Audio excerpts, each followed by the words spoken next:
तो हाल ही में हम प्रगति यात्रा पर गए और सभी जिलों में, अभी तो इस बार हम गए ना भाई, सब जगह गए प्रगति यात्रा पर, सभी जिलों में जाकर विकास के कामों को देखा। जहां पर जो काम बचे या कमी रह गई उसका आकलन किया गया और आप जानते हैं कि इन्हें पूरा करने के लिए 400 से अधिक नई योजनाओं की स्वीकृति दी गई है, जिन पर लगभग 30,000 करोड़ रुपए खर्च दिए गए। जो हम लोगों ने देख लिया है इस बार, जहां जहां जो कमी है उसको एक एक बात, और लोग जो आए उसमें भी कुछ कहा, सब चीज को लेकर के हम लोगों ने ये तय किया है कि उसके लिए हम लोग काम करेंगे और ये काम करेंगे। उसके बारे में हमने आपको संक्षेप में बनाया कि इतना ज्यादा सब तरह से हम लोग करेंगे और बिहार को विकास राज्य बनाने में सपना पूरा करेंगे, तो देश के विकसित बनाने में अपना हम लोग योगदान देंगे, इतना करेंगे। और अब आदरणीय प्रधानमंत्री नरेंद्र मोदी जी का पुनः अभिनंदन करता हूं और उन्हें धन्यवाद देता हूं कि उन्होंने जिस तरह से अब मदद करना शुरू कर दिया है, और इसके साथ ही बिहार के माननीय राज्यपाल महोदय का भी को भी मैं इज्जत करता हूं एवं इस कार्यक्रम में जुड़े सभी अतिथियों का भी मैं आभार व्यक्त करता हूं और इस कार्यक्रम के आयोजन हेतु केंद्र एवं राज्य सरकार के सभी अधिकारियों एवं कर्मचारियों को धन्यवाद देता हूं। और आदरणीय प्रधानमंत्री जी आ गए हैं और ये बहुत सारी बातों की चर्चा करेंगे, और जब यहां पर आए हैं तो आप जान लीजिए इस एरिया के विकास के लिए भी काम होगा, पूरे बिहार के विकास के लिए काम होगा और ये पूरे देश के विकास के लिए काम कर रहे हैं। और अब इधर उधर कुछ नहीं, पूरे देश में इन्हीं के नेतृत्व में आगे और काम बढ़ेगा।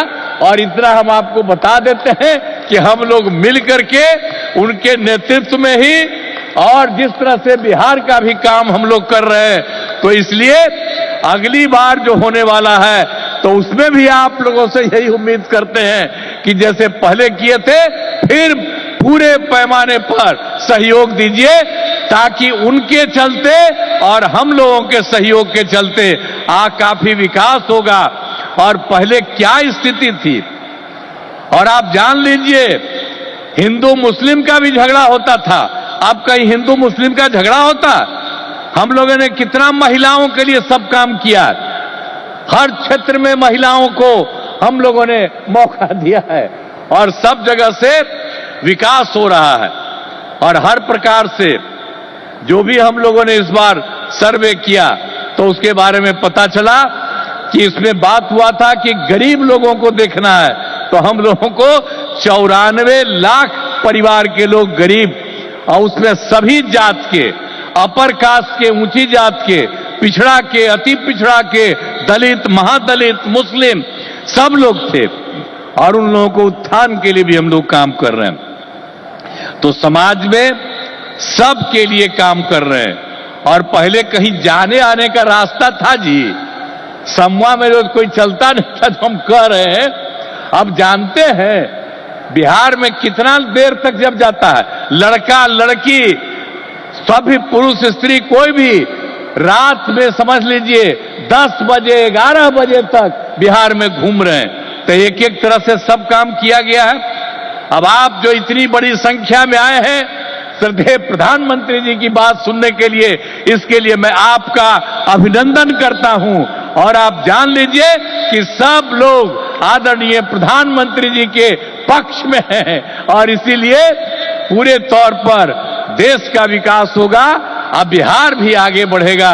तो इन्हीं शब्दों के साथ मैं उनका अभिनंदन करता हूं और आप सबको धन्यवाद देता हूं।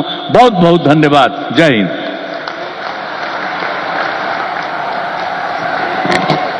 माननीय मुख्यमंत्री बिहार श्री नीतीश कुमार जी का बहुत बहुत धन्यवाद। हमारे प्रधानमंत्री जी जो कि विकास के प्रतीक हैं, और आप जिस जिस क्षेत्र में जाते हैं वहां पर अनेकों विकास एवं प्रगति की सौगातें भेंट करते हैं। आज भी इस क्रम में माननीय प्रधानमंत्री जी के कर कमलों से किसानों को पीएम किसान सम्मान निधि की 19वीं किस्त, जिसके अंतर्गत 9.8 करोड़ से अधिक किसान परिवारों को रुपये 22,000 करोड़ से अधिक की धनराशि सीधे उनके बैंक खातों में हस्तांतरित की जाएगी। इसी के साथ 10,000 एफपीओ किसान उत्पादक संगठन के सफलतापूर्वक गठन को राष्ट्र को समर्पण। मोतिहारी बिहार में लगभग 34 करोड़ रुपए की लागत से निर्मित सेंटर ऑफ एक्सीलेंस को राष्ट्र को समर्पण। बिहार के बरौनी में लगभग 113 करोड़ रुपए की लागत से एक नए दुग्ध संयंत्र को राष्ट्र को समर्पण। रुपये 526 करोड़ की लागत से तैयार 36.45 किलोमीटर लंबे डबलिंग ऑफ वारसलीगंज नवादा तिलैया को राष्ट्र को समर्पण। तत्पश्चात 47 करोड़ रुपए की लागत से निर्मित 342 मीटर लंबे इस्माइलपुर रफीगंज ओवरब्रिज फ्लाईओवर राष्ट्र को समर्पित करेंगे। माननीय प्रधानमंत्री जी से करबद्ध निवेदन है कि वे अपने कर कमलों से बटन दबाकर सभी जन कल्याणकारी और विकास योजनाओं का शुभारंभ करें। इसके साथ ही एक ऑडियो वीडियो प्रस्तुति द्वारा इसके बारे में महत्वपूर्ण जानकारी प्राप्त करेंगे।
की राशि सीधे उनके बैंक खातों में भेजी जाती है। अब तक करीब 3.5 लाख करोड़ रुपए की राशि सीधे किसानों के बैंक खातों में ट्रांसफर की जा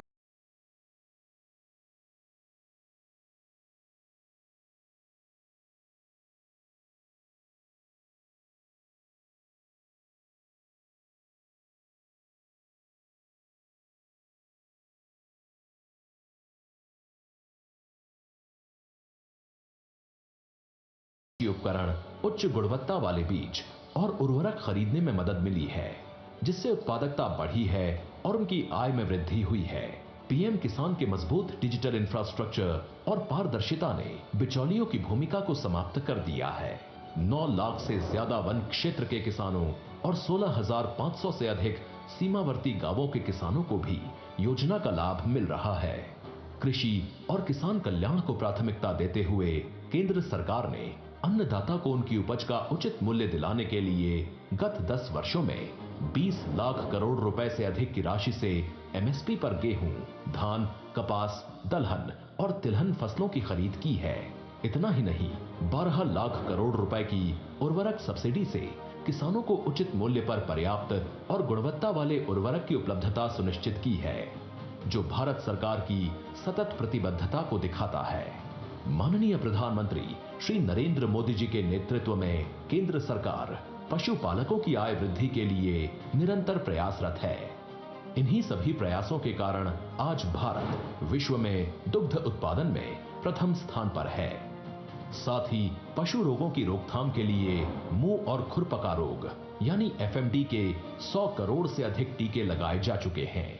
इस साल के बजट में भी किसान कल्याण के लिए कई महत्वपूर्ण निर्णय लिए गए हैं, जिनमें प्रधानमंत्री धन धान्य कृषि योजना शामिल है, जो कम उत्पादकता वाले 100 जिलों में सिंचाई, गुणवत्तापूर्ण बीज और खाद उर्वरक प्रदान कर भूमि की उपजाऊ क्षमता बढ़ाने पर केंद्रित है।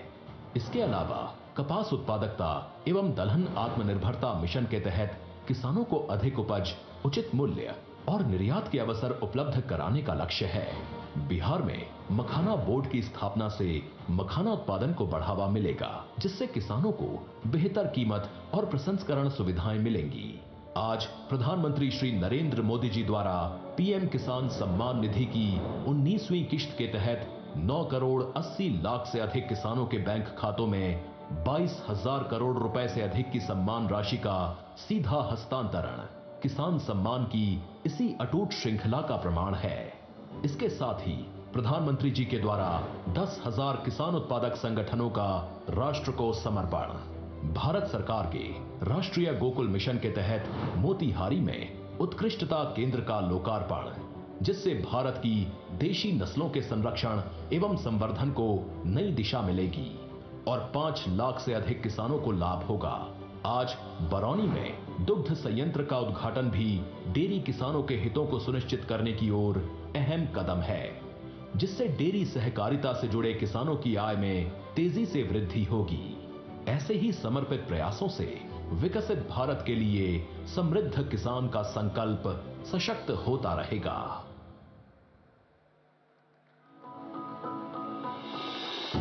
बिहार, जहां बुद्ध को ज्ञान और महावीर को निर्वाण प्राप्त हुआ, कृषि बिहार की अर्थव्यवस्था का मुख्य आधार है और राज्य की 77% आबादी कृषि पर निर्भर है।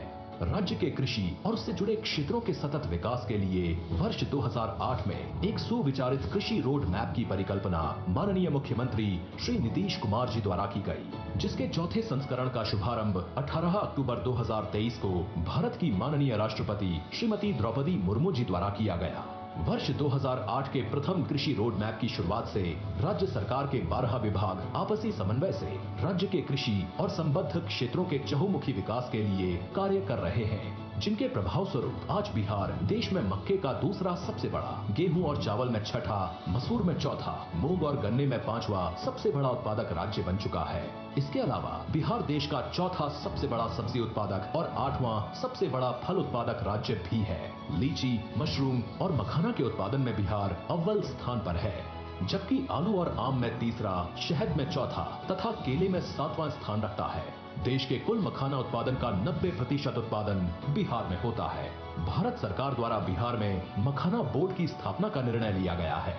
कृषि उत्पादन में हो रही उत्तरोत्तर वृद्धि के लिए बिहार को अब तक 5 बार कृषि कर्मण पुरस्कार से सम्मानित किया गया है। राज्य के 6 प्रमुख कृषि उत्पादों को जीआई टैग भी मिल चुका है।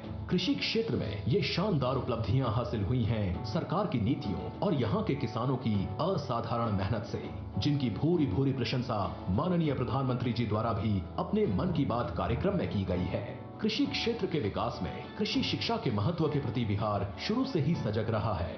वर्तमान सरकार द्वारा राज्य में कृषि विश्वविद्यालय एवं कई महाविद्यालयों की स्थापना की गई है। देश में पहली बार कृषि स्नातक छात्रों को छात्रवृत्ति देने के संग बिहार सरकार द्वारा इसी माह हजारों नए कृषि विशेषज्ञों की नियुक्ति भी की गई है। कृषि क्षेत्र में नई तकनीकों, प्रौद्योगिकी के प्रयोग और अवसंरचनाओं के विकास को संकल्पित बिहार सरकार द्वारा अपने 7 निश्चय 2 के संकल्प हर खेत को बिजली, हर खेत को पानी के तहत सिंचाई के लिए अलग से कृषि विद्युत फीडर की स्थापना करने के संग जल जीवन हरियाली अभियान के अंतर्गत सूक्ष्म सिंचाई, पक्का चेक डैम, नए कुओं का निर्माण तथा तालाब, आहर पईन का जीर्णोद्धार भी किया जा रहा है। राज्य सरकार की पहल से बिहार का हर मेहनतकश अन्नदाता समृद्धि और स्वावलंबन की नई ऊंचाइयों को छुएगा।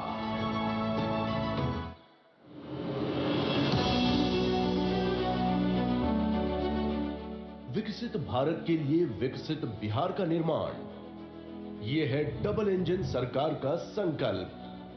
बिहार वो धरती है जिसने सदियों तक देश का नेतृत्व किया है। विकसित भारत के लिए बिहार का विकसित होना उतना ही जरूरी है। प्रधानमंत्री मोदी जी ने इस साल के बजट में बिहार को रेलवे के लिए रिकॉर्ड 10,000 करोड़ रुपए से अधिक दिए हैं। आज बिहार में 12 वंदे भारत ट्रेनें एवं देश की पहली अमृत भारत एक्सप्रेस ट्रेन चल रही हैं। इसी श्रृंखला में आज बिहार को 2 नई रेल परियोजनाओं की सौगात मिल रही है। वारिसलीगंज नवादा तिलैया रेलखंड का दोहरीकरण, 500 करोड़ रुपए से अधिक की लागत से बना 36 किलोमीटर लंबा ये रेलखंड यातायात क्षमता बढ़ाने के साथ ही मेन लाइन और सहयोगी लाइन पर ट्रैफिक दबाव को भी कम करेगा। इसका लाभ नवादा और आसपास के जिलों की बड़ी आबादी को तो मिलेगा ही, साथ ही दिल्ली हावड़ा मार्ग पर यात्रा करने वाले यात्री भी लाभान्वित होंगे। दूसरा प्रोजेक्ट है करीब 50 करोड़ रुपए की लागत वाला इस्माइलपुर रफीगंज रोड ओवरब्रिज। इससे औरंगाबाद जिले में रेल एवं सड़क यातायात सुगम और सुरक्षित होगा। स्थानीय लोगों को रेलवे क्रॉसिंग पर अब रुकना नहीं पड़ेगा और वे निर्बाध यात्रा कर सकेंगे। बिहार के लोगों के हितों के लिए और बिहार के समग्र विकास के लिए केंद्र और बिहार की डबल इंजन सरकार ऐसे ही समर्पित प्रयास करती रहेगी।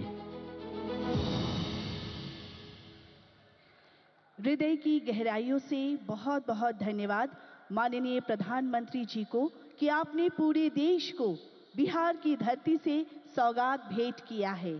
आपके कार्य और आपके शब्द हम सभी को सदैव प्रेरणा देते हैं।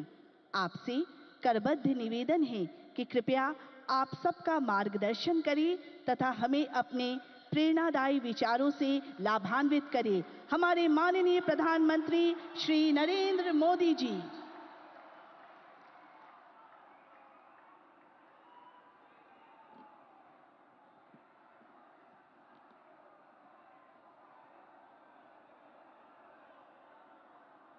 भारत माता की अंगराज दानवीर कर्ण के धरती महर्षि मैही के तपस्थली भगवान वासुपूज्य के पंच कल्याणक भूमि विश्व प्रसिद्ध विक्रमशिला महाविहार बाबा बूढ़ानाथ के पवित्र भूमि पे सब भाई बहन सैनिक के प्रणाम करे छिए।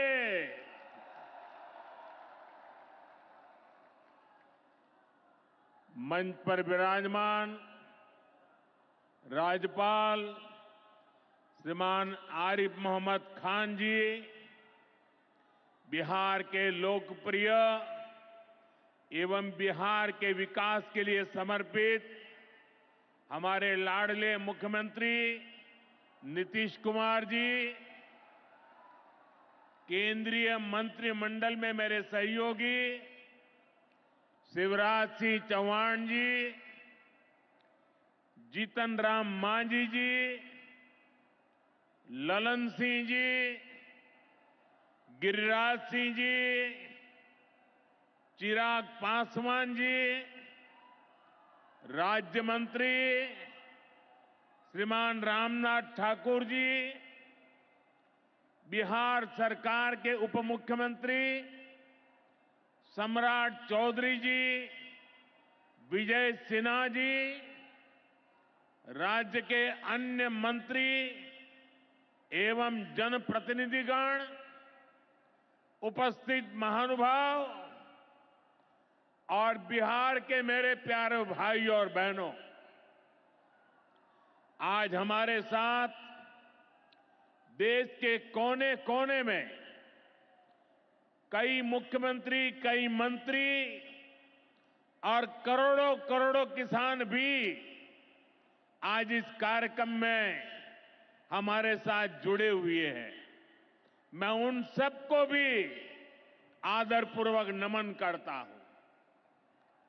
साथियों, महाकुंभ के समय में मंदरांचल की इस धरती पर आना अपने आप में बड़ा सौभाग्य है। इस धरती में आस्था भी है, विरासत भी है और विकसित भारत का सामर्थ्य भी है।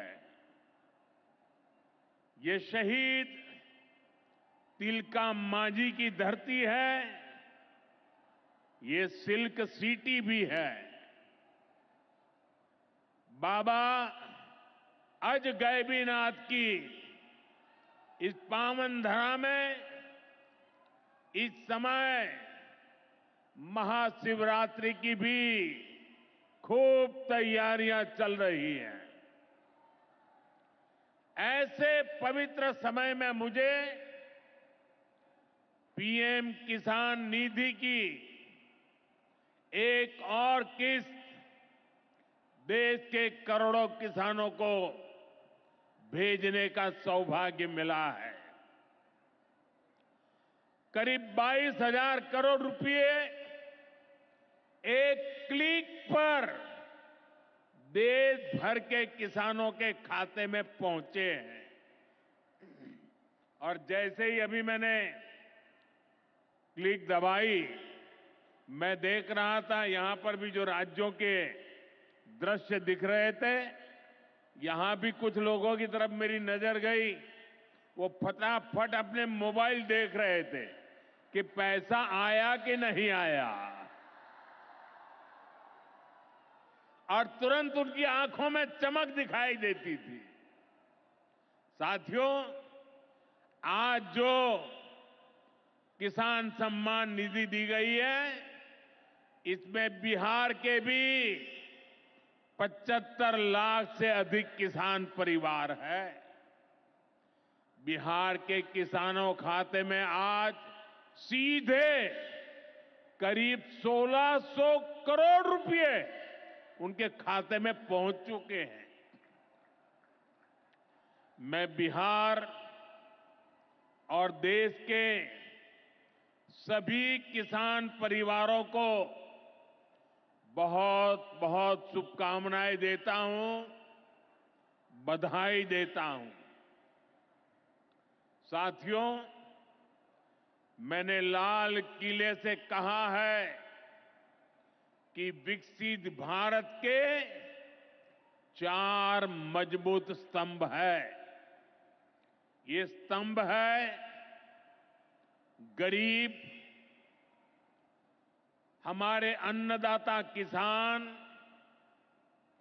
हमारे नौजवान, हमारे युवा और हमारे देश की नारी शक्ति। एनडीए सरकार चाहे केंद्र में हो या फिर यहां नीतीश जी के नेतृत्व में चल रही सरकार हो, किसान कल्याण हमारी प्राथमिकता में है। बीते दशक में हमने किसानों की हर समस्या के समाधान के लिए पूरी शक्ति से काम किया है। किसान को खेती के लिए अच्छे बीज चाहिए, पर्याप्त और सस्ती खाद चाहिए, किसानों को सिंचाई की सुविधा चाहिए, पशुओं का बीमारी से बचाव चाहिए और आपदा के समय नुकसान से सुरक्षा चाहिए। पहले इन सभी पहलुओं को लेकर किसान संकट से घिरा रहता था। जो लोग पशुओं का चारा खा सकते हैं, वो इन स्थितियों को कभी भी नहीं बदल सकते। एनडीए सरकार ने इस स्थिति को बदला है। बीते वर्षों में हमने सैकड़ों आधुनिक किस्म के बीज किसानों को दिए। पहले यूरिया के लिए किसान लाठी खाता था और यूरिया की कालाबाजारी होती थी। आज देखिए, किसानों को पर्याप्त खाद मिलती है। हमने तो कोरोना के महासंकट में भी किसानों को खाद की कमी नहीं होने दी। आप कल्पना कर सकते हैं कि अगर एनडीए सरकार न होती, क्या होता? साथियों, अगर एनडीए सरकार न होती तो आज भी हमारे किसान भाई बहनों को खाद के लिए लाठियां खानी पड़ती। आज भी बरौनी खाद कारखाना बंद पड़ा होता। दुनिया के अनेक देशों में खाद की बोरी जो 3,000 रुपये की मिल रही है, वो आज हम किसानों को 300 रुपये से भी कम में देते हैं। एनडीए सरकार न होती तो यूरिया की एक बोरी भी आपको 3,000 रुपये की मिलती। हमारी सरकार किसानों के बारे में सोचती है, उनकी भलाई के लिए काम करती है। इसलिए यूरिया और डीएपी का जो पैसा किसानों को खर्च करना था, वो केंद्र सरकार खुद खर्च कर रही है। बीते 10 साल में करीब 12 लाख करोड़ रुपए जो खाद खरीदने के लिए आपके जेब से जाने थे, वो बच गए। वो केंद्र सरकार ने बजट में से दिए हैं। यानी इतना सारा पैसा, 12 लाख करोड़ रुपया देश के करोड़ों किसानों की जेब में बचा है। साथियों, एनडीए सरकार न होती तो आपको पीएम किसान सम्मान निधि ये भी नहीं मिलती। इस योजना को शुरू हुए अभी करीब 6 साल हुए हैं। अभी तक लगभग 3,70,000 करोड़ रुपए सीधे किसानों के खाते में पहुंच चुके हैं। बीच में कोई बिचौलिया नहीं, कोई कटकी कंपनी नहीं। 1 रुपया दिल्ली से निकले, 100 पैसा सीधा पहुंचता है। ये आप जैसे छोटे किसान हैं, जिनको पहले सरकार की योजनाओं का पूरा लाभ नहीं मिल पाता था। छोटे किसानों का हक भी बिचौलिए हड़प कर लेते थे। लेकिन ये मोदी है, ये नीतीश जी है, जो किसानों के हक का किसी को नहीं खाने देंगे। जब ये कांग्रेस वाले, जंगल राज वाले सरकार में थे तो इन लोगों ने खेती का कुल जितना बजट रखा था उससे कई गुना ज्यादा पैसा तो हम सीधे आप किसानों के बैंक खातों में भेज चुके हैं। ये काम कोई भ्रष्टाचारी नहीं कर सकता है। ये काम वही सरकार कर सकती है जो किसान कल्याण के लिए समर्पित है। साथियों, कांग्रेस हो, जंगल राज वाले हो, इनके लिए आप किसानों की तकलीफ भी कोई मायने नहीं रखती। पहले जब बाढ़ आती थी, सूखा पड़ता था, ओला पड़ता था, तो ये लोग किसानों को अपने हाल पर छोड़ देते थे। 2014 में जब आपने एनडीए को आशीर्वाद दिया तो मैंने कहा ऐसे नहीं चलेगा। एनडीए सरकार ने पीएम फसल बीमा योजना बनाई। इस योजना के तहत 2.25 लाख करोड़ रुपए का क्लेम किसानों को आपदा के समय मिल चुका है। साथियों, जो भूमिहीन है, जो छोटे किसान है, उनकी आय को बढ़ाने में एनडीए सरकार पशुपालन को बढ़ावा दे रही है। पशुपालन गांव में हमारी बहनों को लखपति दीदी बनाने में भी बहुत काम आ रहा है।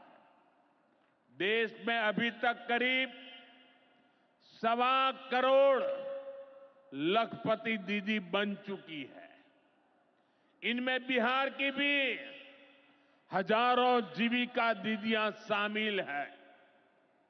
बीते दशक में भारत में दूध उत्पादन 14 करोड़ टन से बढ़कर, ये याद रखिए, 10 साल में 14 करोड़ टन दूध उत्पादन से बढ़कर के 24 करोड़ टन दूध उत्पादन हो रहा है।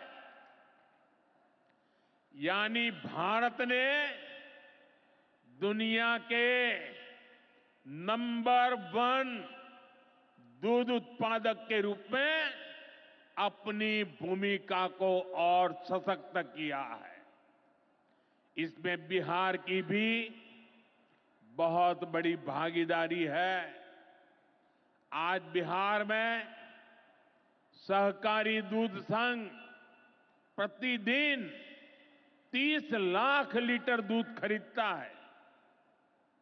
इसके कारण हर साल 3,000 करोड़ रुपए से अधिक बिहार के पशुपालकों, हमारी माताओं बहनों के खाते में पहुंच रहे हैं। साथियों, मुझे खुशी है कि डेयरी सेक्टर को बढ़ावा देने के हमारे प्रयासों को राजीव रंजन जी, हमारे ललन सिंह जी बहुत ही कुशलता के साथ आगे बढ़ा रहे हैं। इनके प्रयासों से यहां बिहार में 2 परियोजनाएं तेजी से पूरी हो रही है। मोतीहारी का सेंटर ऑफ एक्सीलेंस बेहतरीन देसी नस्ल की गायों के विकास में मदद करेगा। दूसरा बरौनी का मिल्क प्लांट है। इस क्षेत्र के 3 लाख किसानों को फायदा होगा। नौजवानों को रोजगार मिलेगा। साथियों, हमारे जो नाविक साथी हैं, जो मछुआरे साथी हैं, इनको पहले की सरकारों ने कोई फायदा नहीं दिया। हमने पहली बार मछली पालकों को किसान क्रेडिट कार्ड की सुविधा दी है। ऐसे ही प्रयासों से आज मछली उत्पादन में बिहार शानदार प्रदर्शन कर रहा है। और अभी जैसे मुख्यमंत्री जी ने बताया, पहले मछली हम बाहर से लाते थे और आज मछली में बिहार आत्मनिर्भर बन गया है। और मुझे याद है 2014 के पहले 2013 में जब मैं चुनाव अभियान के लिए आया था, तब मैंने कहा था कि मुझे आश्चर्य हो रहा है कि बिहार में इतना पानी है, मछली हम बाहर से क्यों लाते हैं।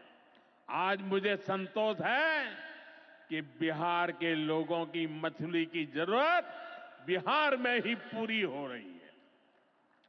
10 साल पहले बिहार मछली उत्पादन में देश के 10 राज्यों में से एक था।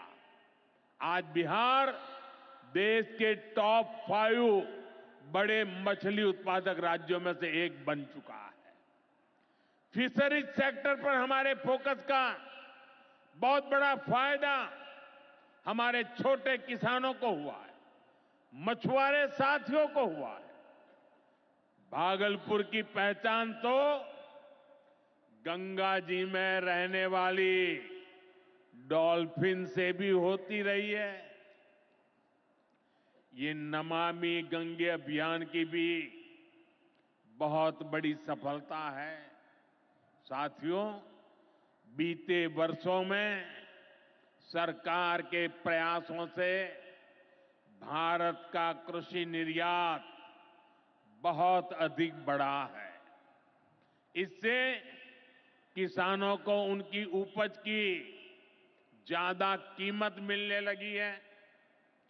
कई कृषि उत्पाद ऐसे हैं जिनका पहली बार निर्यात शुरू हुआ है, एक्सपोर्ट हो रहा है। अब बारी बिहार के मखाना की है। मखाना आज देश के शहरों में सुबह के नाश्ते का प्रमुख अंग हो चुका है। मैं भी 365 दिन में से 300 दिन तो ऐसे होंगे कि मैं मखाना जरूर खाता हूं। ये एक सुपर फूड है जिसे अब दुनिया के बाजारों तक पहुंचाना है। इसलिए इस वर्ष के बजट में मखाना किसानों के लिए मखाना बोर्ड बनाने का ऐलान किया गया है। ये मखाना बोर्ड मखाना उत्पादन, प्रोसेसिंग, वैल्यू एडिशन और मार्केटिंग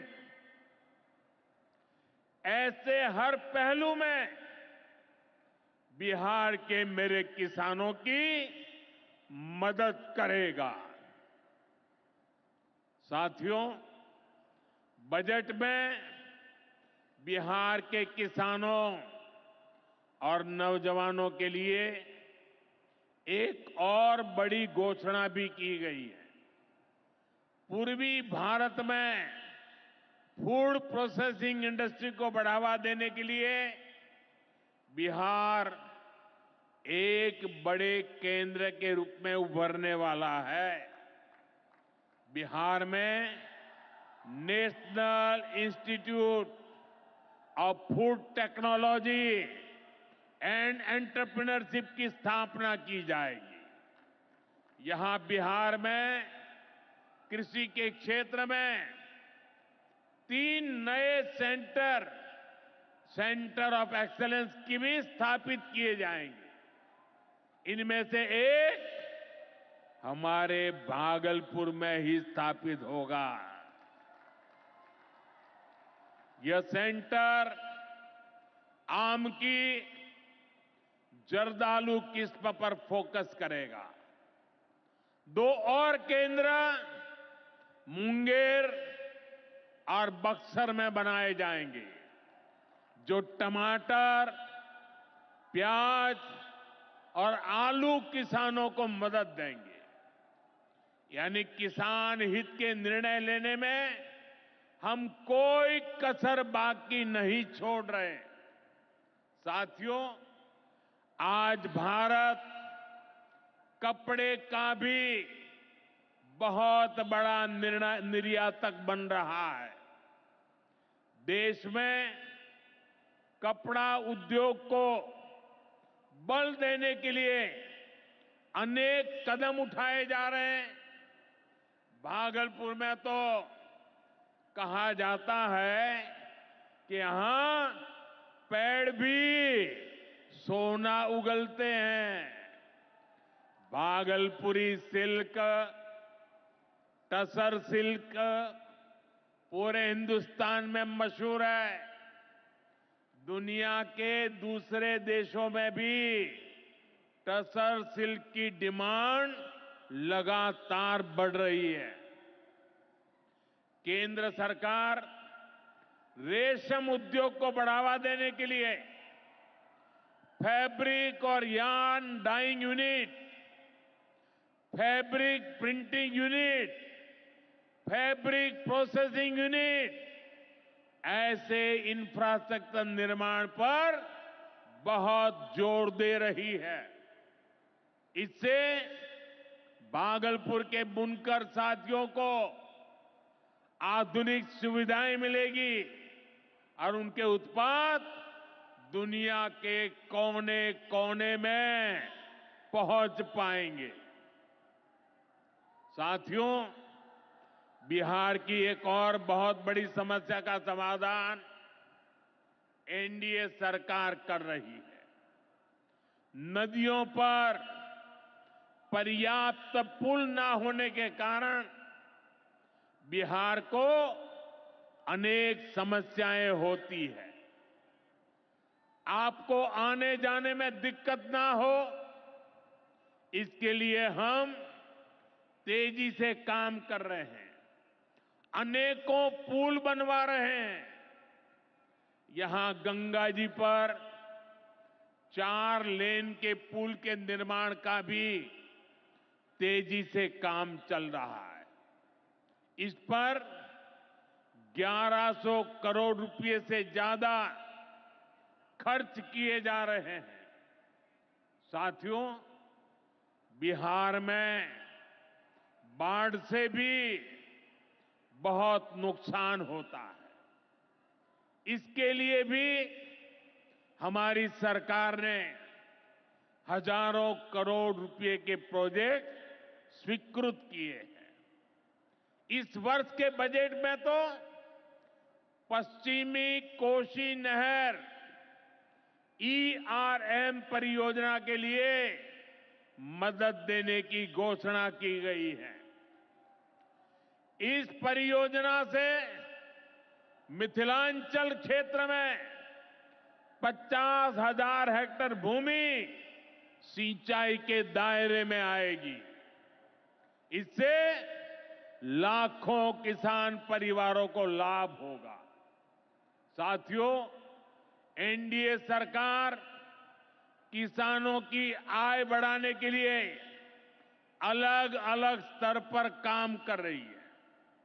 भारत में उत्पादन बढ़े, दलहन और तिलहन में हम आत्मनिर्भर हो, यहां ज्यादा से ज्यादा फूड प्रोसेसिंग उद्योग लगे और हमारे किसानों के उत्पाद दुनिया भर तक पहुंचे।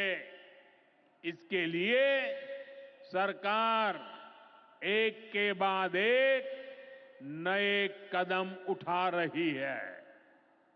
मेरा तो सपना है कि दुनिया की हर रसोई में भारत के किसान का उगाया कोई न कोई उत्पाद होना ही चाहिए।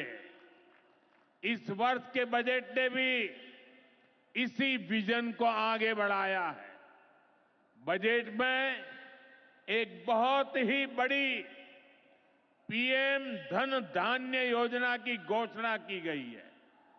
इसके तहत देश के 100 ऐसे जिलों की पहचान की जाएगी जहां सबसे कम फसल उत्पादन होती है।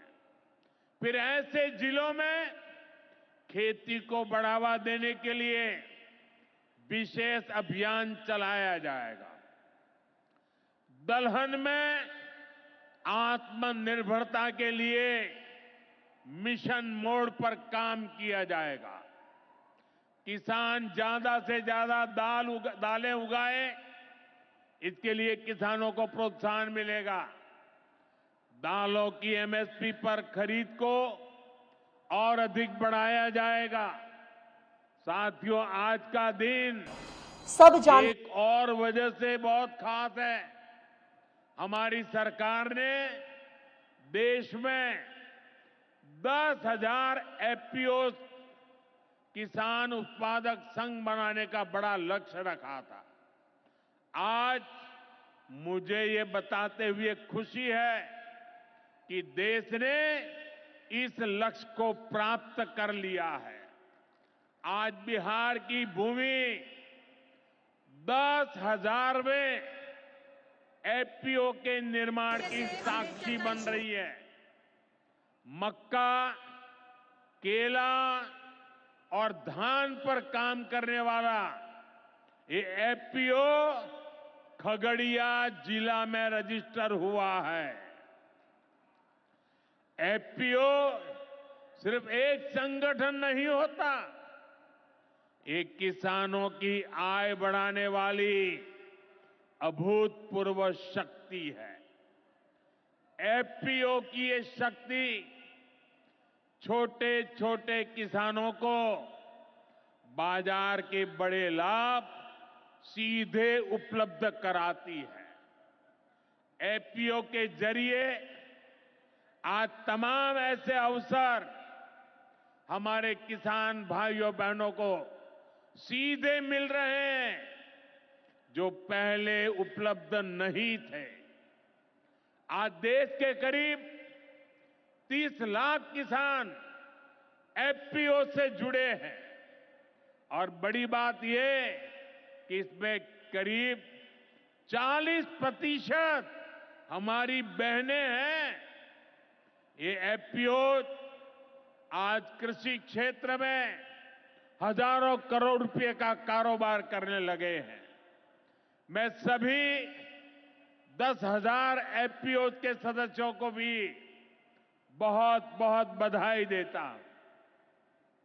साथियों, एनडीए सरकार बिहार के औद्योगिक विकास पर भी उतना ही बल दे रही है।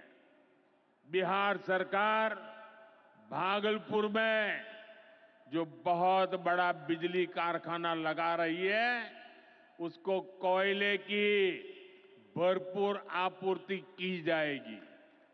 इसके लिए केंद्र सरकार ने कोल लिंकेज को स्वीकृति दे दी है। मुझे पूरा भरोसा है कि यहां पैदा होने वाली बिजली बिहार के विकास को नई ऊर्जा देगी। इससे बिहार के नौजवानों को रोजगार के नए अवसर मिलेंगे। साथियों, पूर्वोदय से ही विकसित भारत का उदय होगा और हमारा बिहार पूर्वी भारत का सबसे अहम स्तंभ है। बिहार भारत की सांस्कृतिक विरासत का प्रतीक है। कांग्रेस आरजेडी के लंबे कुशासन ने बिहार को बर्बाद किया, बिहार को बदनाम किया। लेकिन अब विकसित भारत में बिहार का वही स्थान होगा जो प्राचीन समृद्ध भारत में पाटलिपुत्र का था। इसके लिए हम सभी मिलकर निरंतर प्रयास कर रहे हैं। बिहार में आधुनिक कनेक्टिविटी के लिए, सड़कों के नेटवर्क के लिए, जन कल्याण की योजनाओं के लिए एनडीए सरकार प्रतिबद्ध होकर काम कर रही है। मुंगेर से भागलपुर होते हुए मिर्जा चौकी तक करीब 5,000 करोड़ रुपए की लागत से नया हाईवे भी बनाने का काम शुरू हो रहा है। भागलपुर से औंसडीहा तक 4 लेन सड़क को चौड़ा करने का काम भी शुरू होने जा रहा है।